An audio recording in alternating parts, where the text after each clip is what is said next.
The OCD recovery journey is very bumpy, and people underestimate how bumpy. It's lots of peaks and troughs. And when you're in one, you feel like you're never going to get out. You're going to be stuck there forever. And when you fall back into one after being on a peak or a long run of feeling good, you think, oh my God, I'm stuck like this forever. Nothing's ever going to improve. This is my life. OCD has that sort of overwhelming internal grip where when it's latched on, you can't see how you're ever going to get out of that chronic guilt and chronic anxiety state. And when you start doing better, you almost can convince yourself you never even had it and that you've got the upper hand. It feels very, very different. It's like layers of an onion coming off different layers of anxiety. And when OCD's got all the grips and all the layers, it feels very overwhelmingly strong. And I know that. I lived in that for many, many years. When you look at me today or the other guys that work with me in OCD recovery, and you look at their journeys and you look at where they are, it's easy to think, oh, it was easy for them, but don't be fooled. I was definitely one of the people in the bottom of 1% where it was very, very hard for me because I had chronic guilt, real event, sensory motor, physical anxiety, all thousands of different symptoms for years, health anxiety. You're talking a decades-long journey of very severe chronic anxiety and chronic guilt, insomnia, everything, right? And if you look through this page and scroll through the posts, you've got thousands and thousands of posts and thousands of videos on the YouTube channel with the most content of any OCD channel or social media account out there by a long way. And so if you go back through those, you can see all through the journey, the difficulty, the complexity in getting to a position where chronic guilt and chronic anxiety is no longer my day-to-day baseline internal state, which it very much isn't now. On a day-to-day basis, I wake up, I'm not thinking of anxiety, I'm not thinking of OCD, I'm not thinking of anything like that. I'm going about through the usual things that go on in the day of working through the usual challenges of life that we all have going through our days, which we will all have and will have forever. And when you get to OCD recovery, you think, oh, I'll have this blissful state where I'm endlessly happy and everything will be good. No, you'll have other problems in life that take center stage, because the brain runs like a stacker system. So the thing at the top takes priority. And at the moment, OCD is always pushing itself to the top at the position where you currently are. So it's always taking center stage. And it gives this illusion that once that's gone, you'll be in this blissful state. Whereas actually, yes, you will be calm and you'll have a baseline state of inner peace, which is of course what you're going for and makes a huge difference to life. But you will then have other things that come about. So there'll always be that. You can think about that for anybody that you think of who you think, oh, they'll have no problems. Pick an athlete. You think, oh my God, that athlete's making so much money, they're so successful, they're endlessly happy. They're not. They've got other challenges. The brain adapts. The brain is adapting to always a constant position of the grass is greener and I need to get to that position. So with OCD recovery, it's very important that you make yourself aware of the ups and downs you're going to be facing. Because if you think that you're just going to suddenly click through one phase to the next, where you're no longer going to have any problems with OCD, like I thought, oh, if I get over guilt, then I'll be fine. No, that's why we work towards unconditional self-life and other acceptance and have a good understanding of how OCD operates, because it's going to morph around in your thinking and sort of logistical plan your obstacles and through your plans of life. It's going to do that. So you need to learn to adapt, because life is going to throw anything. Maybe tomorrow you get told you have high blood pressure. Maybe tomorrow you get told your daughter's sick. Maybe tomorrow you get told you've lost your job. You need to adjust to those situations in a non-chronically anxious manner. And so that is why recovery is an adapting through skills of life to that mental and reality terrain that you're going to be traversing through.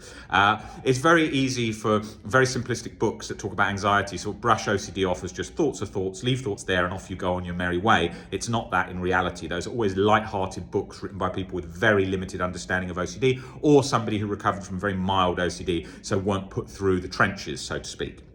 So what I want to say to you is expect it to be challenging. It's not rocket science. OCD recovery is not rocket science, but it's harder than you want it to be. Expect there to be challenges and difficulties. Expect there to be setbacks. Those are different layers and levels to the game of OCD recovery. And you need to, if you take that long-term view, it's the same as if you were doing anything. Maybe if you were investing, or maybe if you were going up a career corporate ladder. If you take a short-term view, you're going to be constantly disappointed, because things aren't fixed in an instant. They're usually a long-term plan, long-term view on a horizon with conviction, where you are then working through those obstacles with your eyes on the long-term goal. And that's the same with OCD recovery. As you develop and go through the stages of recovery, you have a conviction for recovery, you see, I can recover recover in this way. Maybe you don't. Maybe you're doubting. You've got the doubting disorder. Of course, that will happen too. So don't try and lock onto, I need hope, I need to recover. But as you tend to traverse through things, you tend to become more confident as you overcome different obstacles, the same as you become more confident as you overcome different obstacles in life in any area.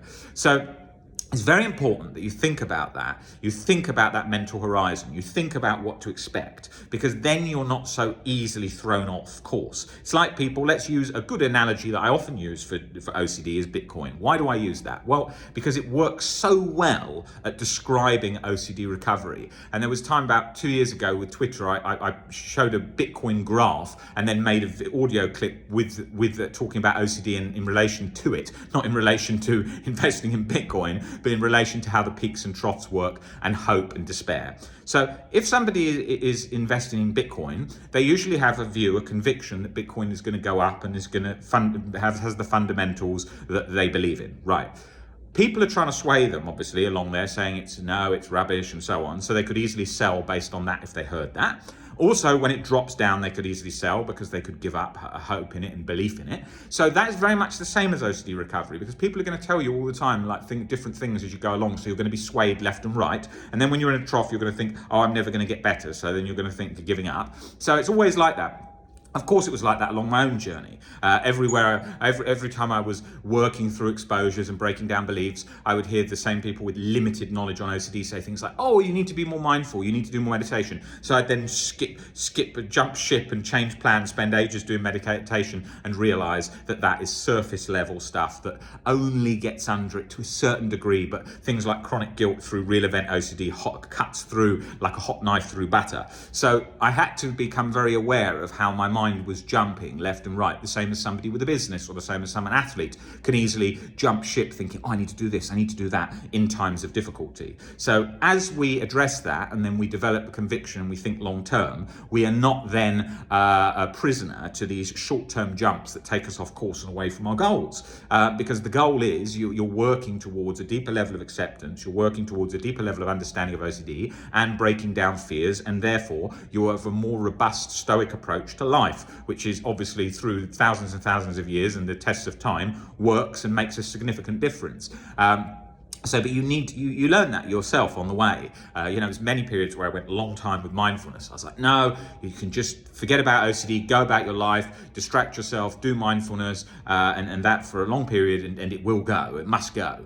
But it didn't go. It's robust, it's resilient. Chronic severe OCD is operating in a different manner to very mild, light anxiety, so to speak. It's like people who say, oh, my neighbor has anxiety, they took some meds and it went away. Yes, meds can make a significant difference. A lot of people take meds with OCD, but the key point is you need to usually get under it on a much deeper level to stop that chronic internal guilt anxiety state that you find yourself simmering away in that cortisol soup 24 hours a day. I lived in that for years. That was my background state. Every experience was experienced through that lens of life. Like I was looking out through that cortisol soup 24/7. And I just thought after a while, this is something genetically that's off and is never going to change. And that's not the case. It's not some chemical imbalance that's irreparable. It's a state created by your perspectives fueling that inner lockup mechanism. And that's what's happening. So really think about those points that I'm making today in this video, because they're probably significant points for you when you're feeling a setback or a bump in the road. Think about that. It can be a game changer for you as you're working towards long-term recovery. You have got this. You can do it. You're living the best time in history to recover. Put in the work, persistence, practice, and time, one day at a time. You will get there.